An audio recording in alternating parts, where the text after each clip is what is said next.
This is the Villamora Marina area on the Algarve, one of the prime destinations for European vacationers and sun worshippers. Not many Americans get over the Atlantic, but if they do come here, they're going to have a treat. Great food, great wine, great sunshine, great 4- and 5-star hotel. In the distance is the Villamora Resort, one of the most impressive of the hotels I got a chance to see. Okay, well, that works. The beaches on the Algarve are Atlantic beaches, so you can get a lot of wave action, a lot of spray, and great seafood.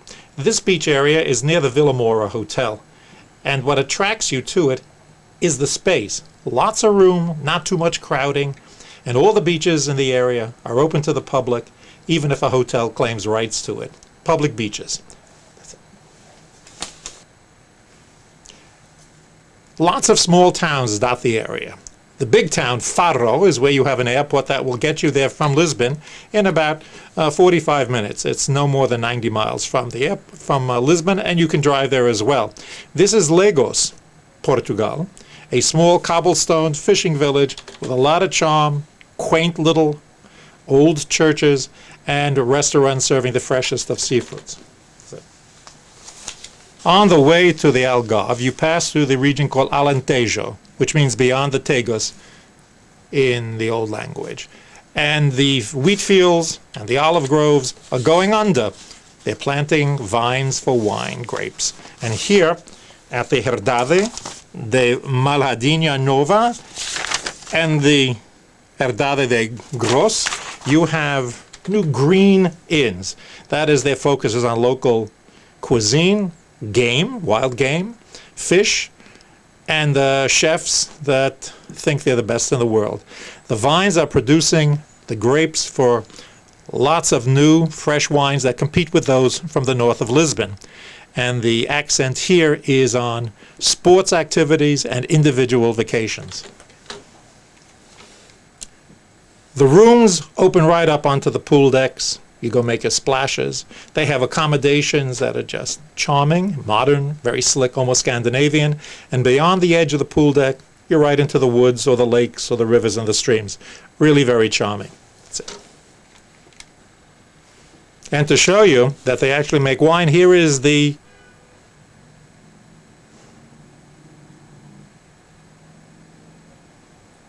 here's the proof of the pudding that they actually make wine. At the Herdade da Malhadinha Nova, which was founded in 1998 with young vintners who are very proud that they discovered that the soil can support wine grapes.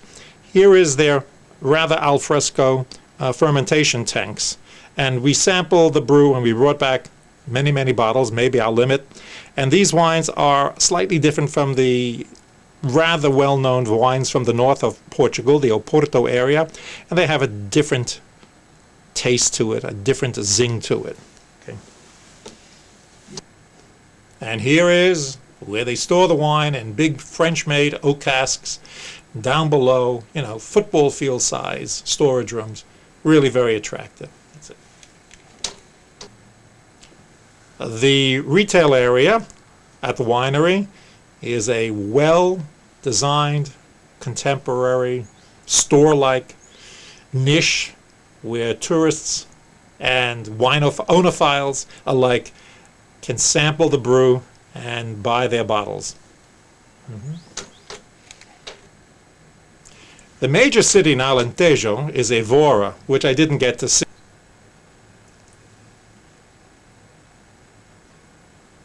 One of the major commercial centers in Alentejo is the little town of Beja, famous for a fortress dating back to the 14th century, and a beautiful old church.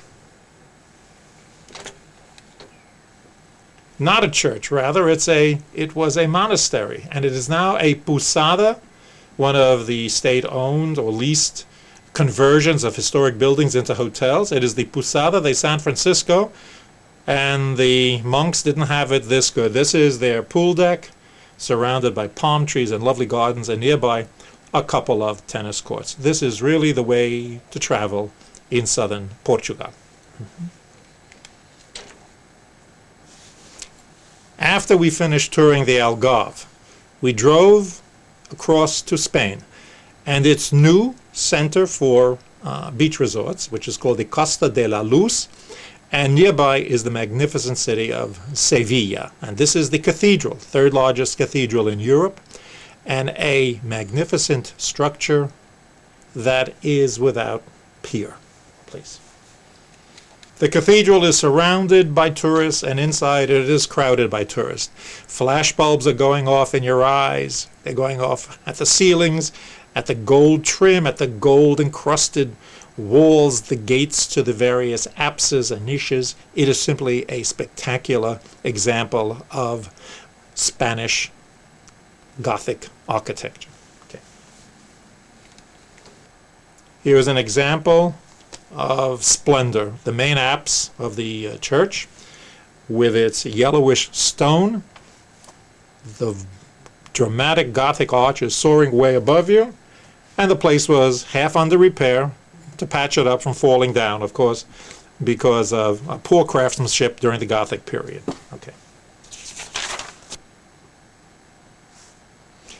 About 30 minutes outside of Seville is the Hacienda Oran, an equestrian center and a catering hall. That is, you have a huge tent pavilion nearby where you can get married, have yourselves trotted around the square in a horse-drawn carriage, or even get on one of the horses, and have a hell of a time in the afternoon or an evening affair.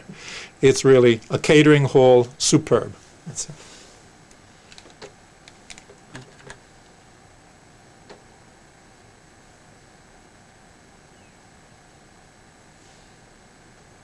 About 45 minutes south of Seville is the city of Jerez de la Frontera, the capital of sherry production, and its famous Equestrian Arts Royal School, or known in Spanish as Real Escuela de Arte Equestre. This is the equivalent of the Vienna Riding School.